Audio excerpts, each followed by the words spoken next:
welcome to this episode of the Gunman Raw. So today we've got a few parts of a Mazda 2. So these parts here are going Soul Red Crystal, which is a candy color, and I thought I would just do a bit of an update video. I haven't done a video on this channel for quite some time. The main reason being that, for those of you who don't know, I've just moved back to Melbourne, which is actually my hometown. And I might want to give that a bit of a clean up before we do the masking.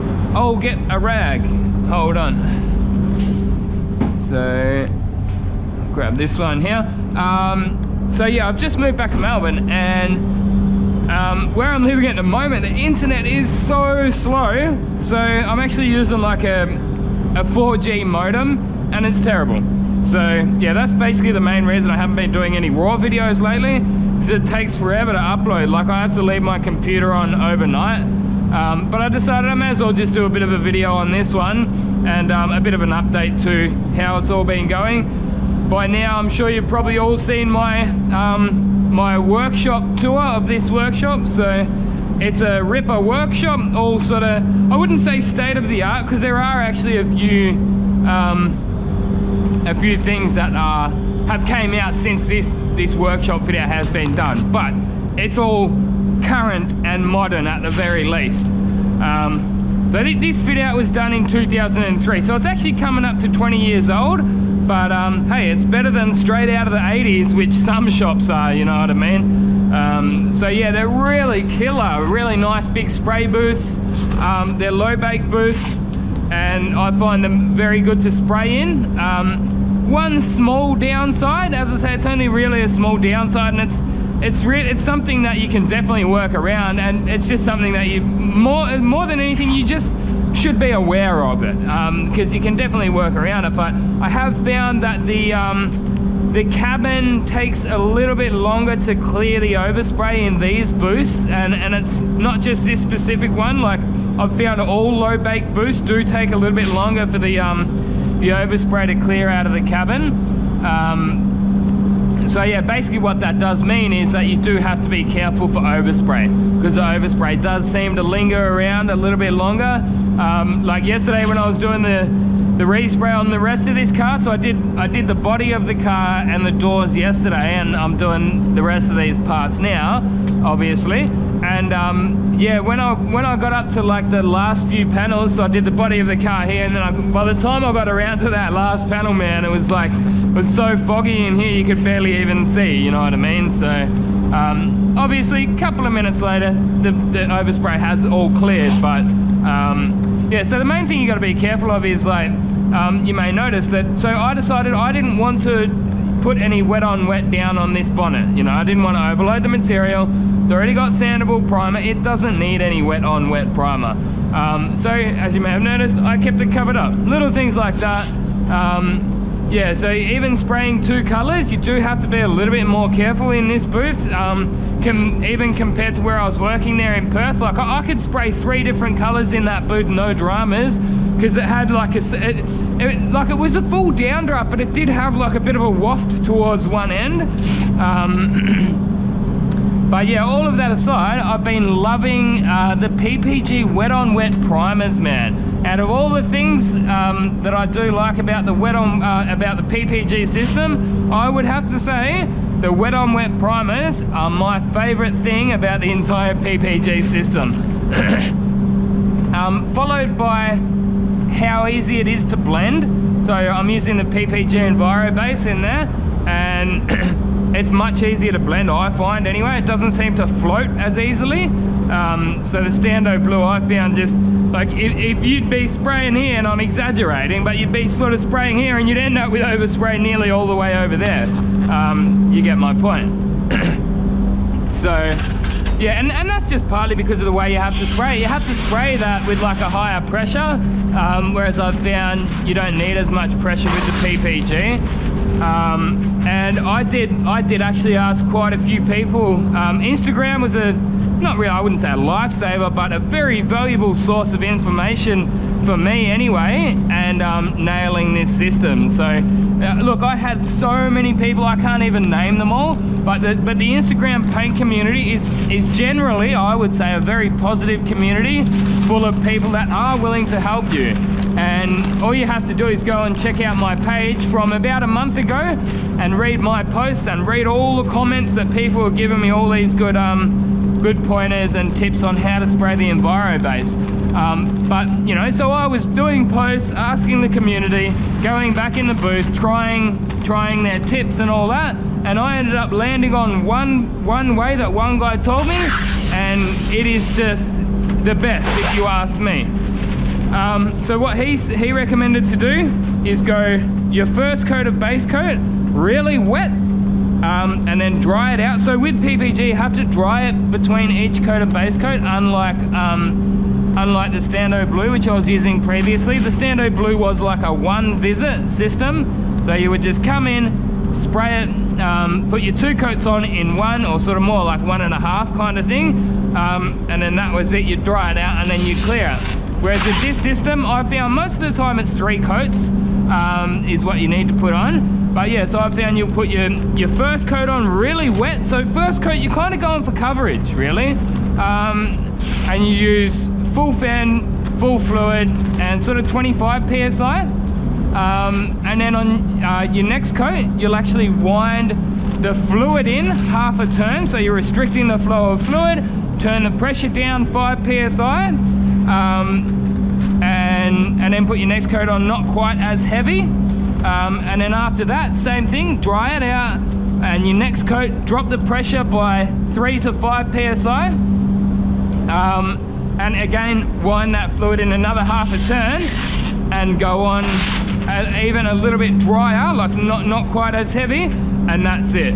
So I found that works really well, and I will be doing that on this job here. What I might actually do is do a slight bit of editing on this video, so that, let's do that. We'll just paint this bonnet. In this video, I'm not going to be including all the footage of the rest of the jobs. I'll either flick the cam off or edit it out, so that we're just going to be doing, yeah, the paint work on this bonnet. I guess part of that is so that the video doesn't get too long, and the other part is so that the file size doesn't get too big and it takes me 3 days to upload the bloody thing, because my internet connection at home is terrible. Hopefully they get it upgraded soon. I think they're waiting on components or something like that. But all of that aside, let's get my gloves on. I do actually like to prep sole my panels down, or panel wipe them down with gloves on. More so specifically the prep sole. It's like a very, it's not the most, it's not as harsh as thinners, but it's still a bit of a harsh solvent. It's definitely not good for your skin. So and it all absorbs into your skin and then into your bloodstream and body system. So you don't really want all those chemicals in there if you can avoid it. So prep sole, otherwise known as wax and grease remover.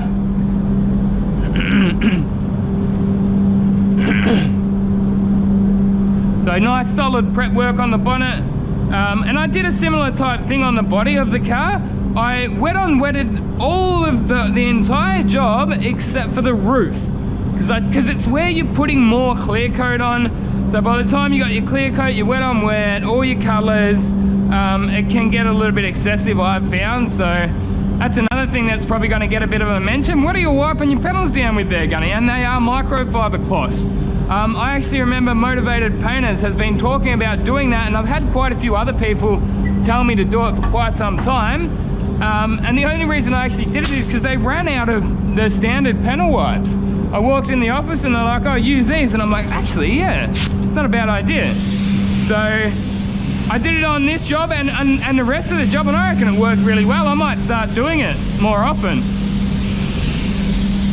So I do like to dry all of the liquid off in between. So what I actually like to do both. So I like to do the water cleaner last, so prep sole first. But as I say, I sort of like to clean the, I dry any of the prep sole off before I go to the water cleaner. And I found that it barely even needs a tack rag. These microfibers, like obviously the fibers are so small that it gives it such a good deep clean that you've basically nearly already tack ragged it, if you know what I mean. You could probably just, I mean I wouldn't, but you probably could just spray straight over that without tack ragging it. But yeah, I do like to tack rag it, even because this isn't actually dry yet. As you can see, there's still like a light film of liquid there, and then when that dries, that may leave like a slight little bit of a residue. So the tack rag, I would say, is probably even going to pull that off as well, like remove that little bit of residue. Where's my blower? There it is.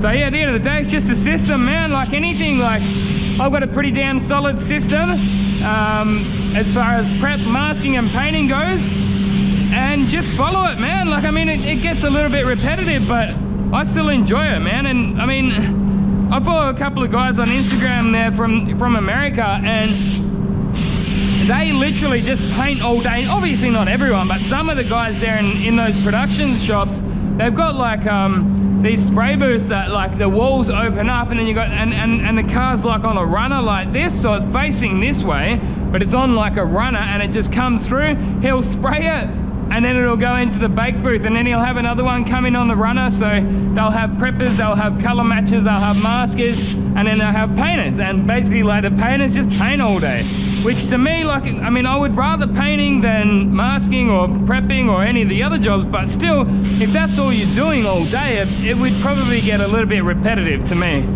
So look, hats off to those of you who do that. And if you are in one of those shops, let us know what you think. If you love it, hey, maybe it is not as bad as what I imagine it to be, you know? Anyway, let's get some color down. All right, so first coat, as I say, we're gonna go really wet. And the first coat is the only coat that I spray the edges with, right? I just found that works well for me anyway. So 25 PSI, full fan. Well, technically it's actually not full fan. It's half a turn in from full, but that doesn't really make much of a difference.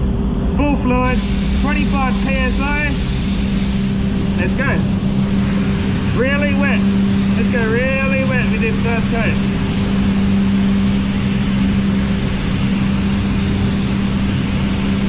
We're basically going for coverage, or like 70 to 80% coverage on the first coat. And look, this is not the way that PPG reps here in Australia teach me to spray it, but you know what, I don't care, it works for me. I'm getting good results,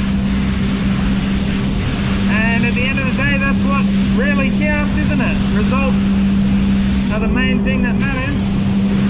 So this coat here does take a fair bit of time to dry because I put it on so wet.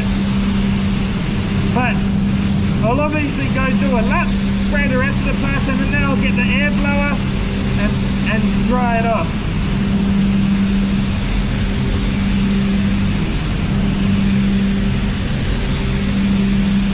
See, that's pretty well covered. As I say, like 70 to 80% on the first coat. And one other thing you probably noticed is that the spray booths are nice and quiet. Some of those spray booths I used to work in, man, they were so loud. Annoying when I was, specifically annoying when I was trying to do videos like this. Anyway, I'll turn it off back in a sec. Okay, so ready for my second coat. The first thing I'll do is get the settings right. So, last coat we're at 25 PSI. Now we're going to drop that down to 20 PSI. I'm going to wind that fluid in half a turn. So it's all very easy, very set amount. Half a turn, 5 PSI, and then we'll put the next coat on. And there is a certain distance where the fan opens right up, and that is the right distance. I don't know, for me, it just kind of feels right.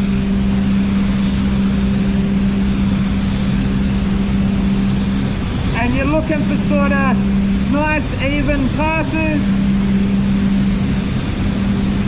medium to wet. We don't need to go on anywhere near as wet as we did last time. So we should be, I'd say, 95 to 100% covered after this. And then the last coat is really just the effects coat, or the drop coat. And that makes the metallic sit down properly. So yeah, like the two things you're looking for is coverage and effect. We've pretty much got the coverage right. The effect is getting there. But when that dries down, you may see some minor mottle, probably more so on the light metallics, but as I say, we'll just be focusing on that, and I'll be back when that's ready to go with the next coat. Rightio, so here we go with our last coat. Again, first thing, tweak the settings a little bit. Very simple, easy to remember. Half a tone in and a little bit down on the pressure, so about there. There's probably about 17 or so PSI. Same thing, just a little bit lighter than the previous coat. And this should remove any mottle or uneven effect in the metallic. I've found it a very simple method and very effective.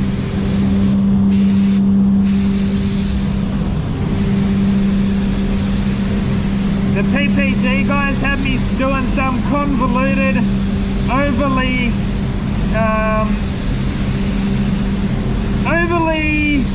I can't even think of the right word, overly complicated method.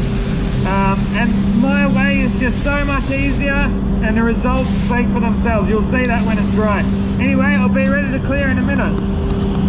Rightio, back to it. So I've actually decided to do a spray out for this colour just so I can keep it for personal reference in the future. So I'll be doing that here first. Make sure the settings are right, 2 bar, and the rest of the settings are unchanged, so they'll be fine.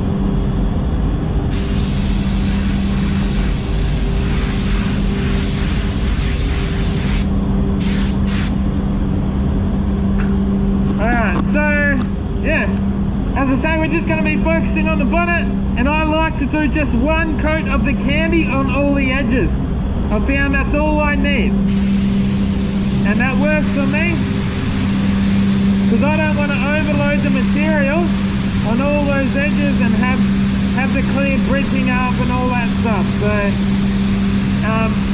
I think that neat edges are the difference between like a neat job and an ugly job, you know, and they've been coming out really well on these resprays I've been doing, particularly like in your quarter panel door jambs, on your quarter panels and on the body of the car, all of that kind of stuff. So yeah, I've been very happy with my results, to be honest, and I've found that's all you need. It's just literally all you need is one coat on these edges.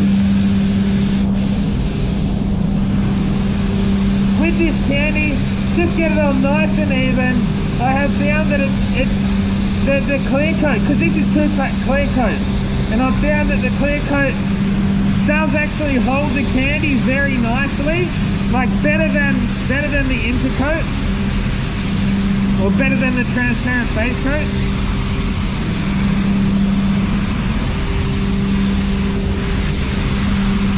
So just nice and wet. Not too wet, not too dry. If you go too dry, you can sort of get some mottle, but that's it. I'll give that about 20 minutes and then I'll put another coat on. You can see some very slight mottle in the candy, but that will disappear after your second and especially after your third coat of candy. Alright, I'll flick the cam off anyway. Rightio, so moving on to the next coat. So it's probably been around 20 minutes since I put this first coat down.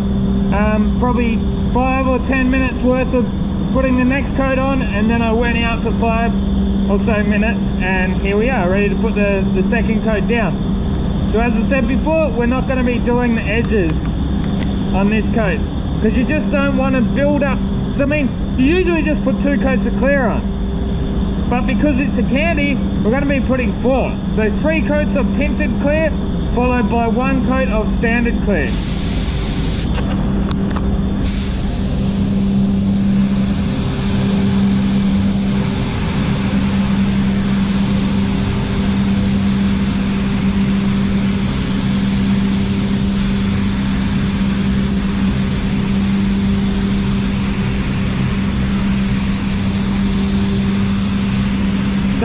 actually going to be another 20 minutes in between this coat and the next coat, and then I will hit bake. I'm going to give it a short, maybe 20-minute bake, but only at 40 degrees. So I don't want to go too high or I don't want to go too long, but I do want to have some of those gases released so we don't trap them in there with the 4 coats of clear. So this is one hell of a method, and if I ever wanted to do a show car, I'd be doing something like this. I wouldn't be flow coating it, and I'll probably go further into detail on that later on, but I actually learnt it by reading someone's Instagram post. But as I say, we'll get further into that on another video. Let me know in the comments if you're interested. Alright, see you in a minute. Alright, so ready for that last coat. It's probably been a good 25 minutes this time because I just didn't want to rush it because we had 2 heavy coats of clear down, so just gave it a little bit extra this time. I went out and I got a colour ready for my next job.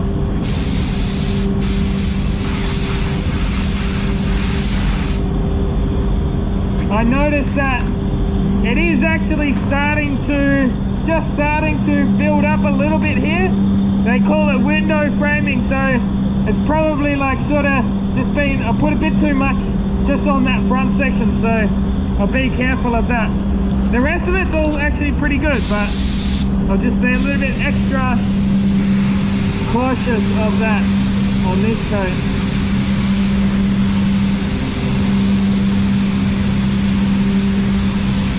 Now after this coat is down, I'll give it maybe 10 minutes, and then I'm going to give it a bake. I'm going to give it a bake as I mentioned before. I might go 25 minutes actually. 25-minute bake, but leave it at 40 degrees.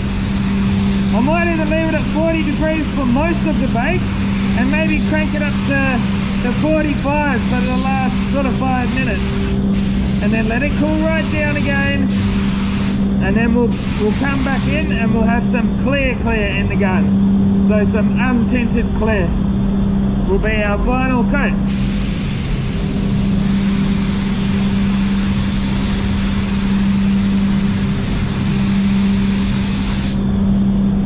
A little bit dry through there. But I can definitely see that the candy is very nice and even now. There's no blotchy patches or mottle or anything like that. I think that's helped by the fact that there's not too much candy. It's only like 3% candy. The downside is that you do have to put your 3 coats on, so it takes a little bit longer, but I just think that having that little bit less candy in the colour does help go on a bit more even. Anyway, I'll be back here when we're ready to put that last coat on. Rightio, so ready to put our final coat of clear on. So that's clear. Sounds a bit crazy, but I decided to bring this in just to show you that you don't want your panel temperature too high, because I did just give it a bake, but I only baked it at 40 degrees, and I couldn't tell you what that is in Fahrenheit. Someone may tell you in the comment section, but 40 Celsius for 25 minutes. I then let it do its cool down cycle, hit spray on the booth, and we've got a nice panel temperature of about 28 degrees. So actually I could probably tell you that's 28 degrees is 82 Fahrenheit. So yeah, all that aside, let's go. I'll keep that there so it doesn't get covered in overspray, and we'll put our last coat of clear down. So it's because you still need it to be kind of tacky. You can still see how I'm just leaving fingerprints there. So it's still within the window of being